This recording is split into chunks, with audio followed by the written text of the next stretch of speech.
Istana raja hancur karena lalat. Pada suatu hari Abu Nawas terlihat murung.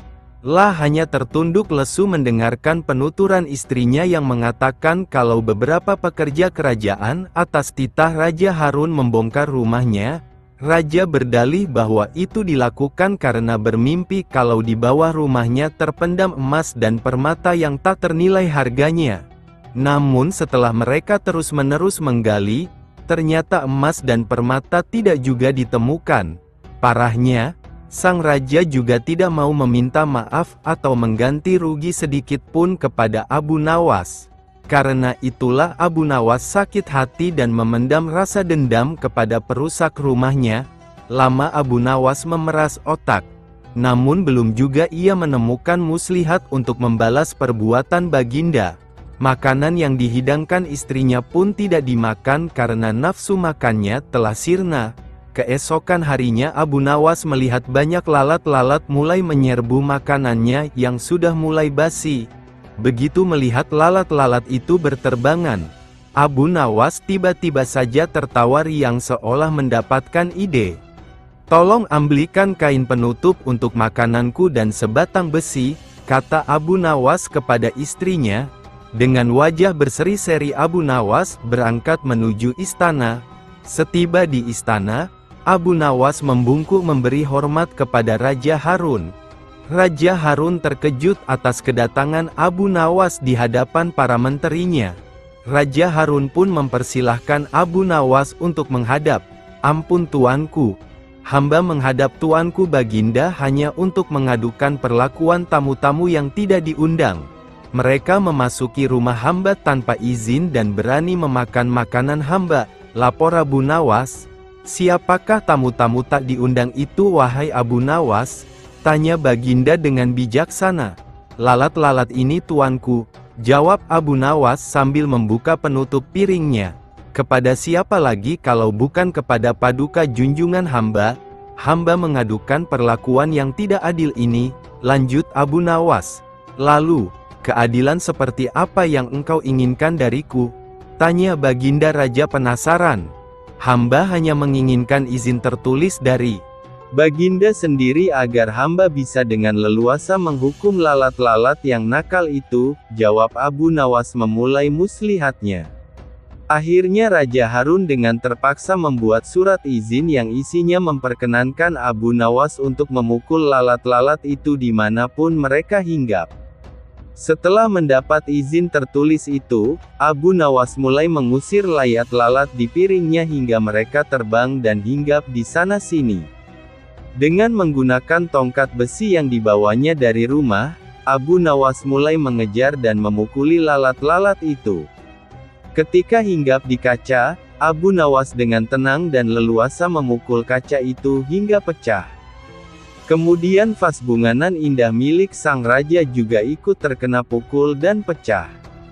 Akhirnya, hanya dalam beberapa menit saja seluruh perabot istana hancur berkeping-keping. Raja Harun tidak bisa berbuat apa-apa kecuali menyadari kekeliruannya yang telah dilakukan terhadap Abu Nawas dan keluarganya. Setelah merasa puas, Abu Nawas mohon diri. Barang-barang kesayangan Raja Harun banyak yang hancur. Bukan cuma itu saja, Raja juga menanggung rasa malu. Kini dia sadar betapa kelirunya telah berbuat semena-mena kepada Abu Nawas. Abu Nawas dan menteri bertelur pada suatu hari. Sultan Harun al-Rasyid memanggil 10 orang menterinya. "Kalian tahu di depan istana ini ada sebuah kolam. Aku akan memberikan masing-masing sebutir telur kepada kalian. Menyelamlah kalian ke dalam kolam itu dan kemudian serahkanlah telur-telur itu kepadaku apabila kamu muncul ke permukaan. Aku ingin tahu kepandaian Abu Nawas." Kemudian Sultan menyuruh memanggil Abu Nawas ke istananya.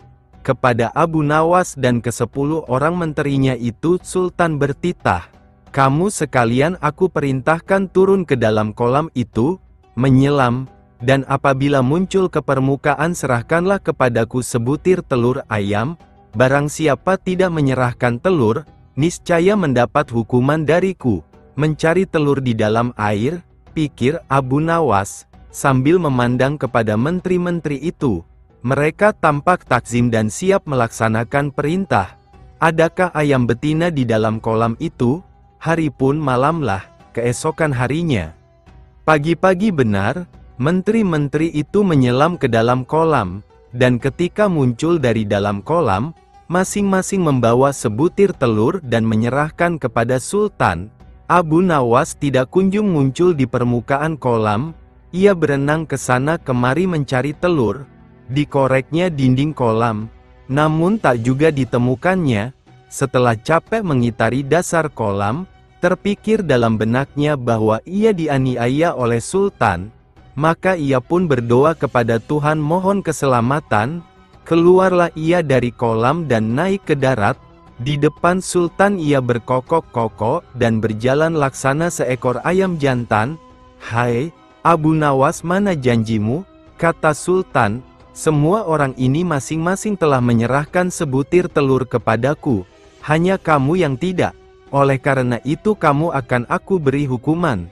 "Sembah Abu Nawas, ya Tuanku Syah Alam, yang mempunyai telur adalah ayam betina, hamba ini ayam jantan, membawa anak ayam jantan, lagi pula berkokok, telur hanya dapat dihasilkan oleh ayam betina.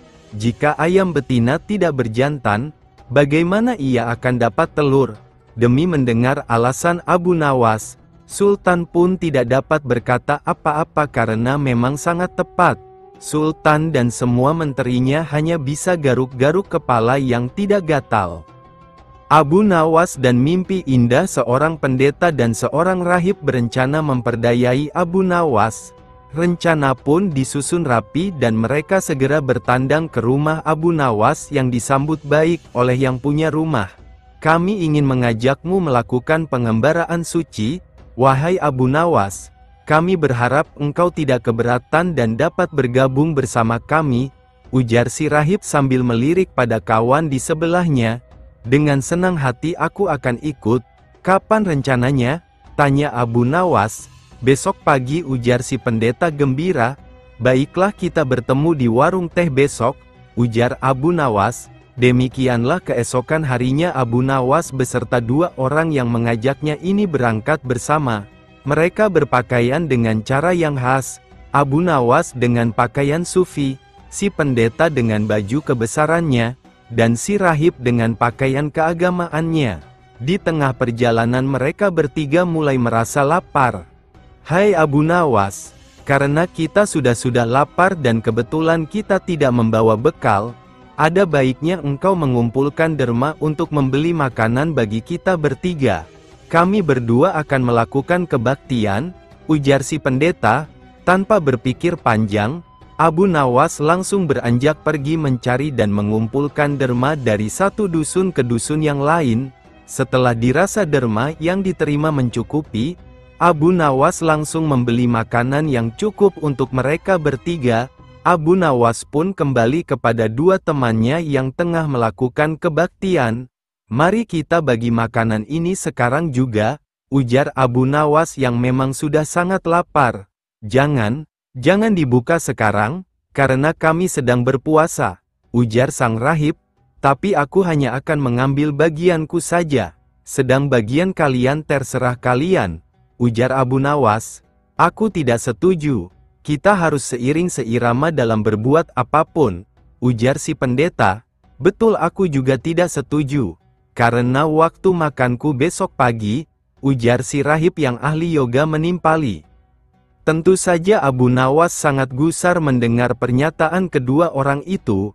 Perutnya yang keroncongan memaksanya kembali memprotes. "Bukankah aku yang kalian suruh mencari derma dan sudah kukumpulkan derma itu dan sekarang telah kubelikan makanan? Mengapa kalian tidak mengizinkan aku mengambil bagianku sendiri? Sungguh tidak masuk akal," ujar Abu Nawas memprotes. Namun dua orang itu tetap teguh pada pendiriannya. Sekalipun Abu Nawas dengan segala macam cara menjelaskan, tetap saja si rahib dan pendeta bergeming. Hal ini membuat Abu Nawas dongkol bukan main.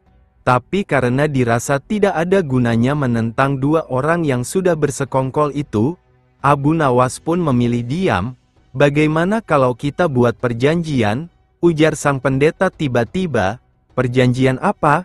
Tanya Abu Nawas. Kita adakan lomba. Siapa yang nanti malam bermimpi paling indah, maka dia berhak atas bagian makanan yang lebih banyak. Sedang yang kedua mendapat bagian lebih sedikit. Sedang yang mimpinya tidak indah mendapat bagian makanan yang paling sedikit. Ujar pendeta dengan cerdiknya. Karena sudah dongkol dan kesal, Abu Nawas menyetujui saja perjanjian itu. Hai Abu Nawas, kenapa kau diam saja? Apa mimpimu semalam? Apakah seindah mimpi kami? Ujar si rahib dan pendeta hampir bersamaan. Abu Nawas yang sudah tahu dirinya tengah dikerjai, hanya berujar pelan. Kawan-kawanku sepengembaraan, kalian tentu mengenal Nabi Daud as. Beliau adalah nabi yang ahli berpuasa. Tadi malam aku bermimpi bertemu dan berbincang-bincang dengannya. Beliau menanyakan apakah aku berpuasa atau tidak. Karena aku belum makan dari pagi, maka aku bilang saja bahwa aku berpuasa. Tidak tahunya beliau menyuruhku berbuka karena hari sudah malam. Tentu saja aku tidak berani membantah perintah seorang nabi. Makanya aku bangun dan langsung menghabiskan semua makanan, ujar Abu Nawas dengan santainya.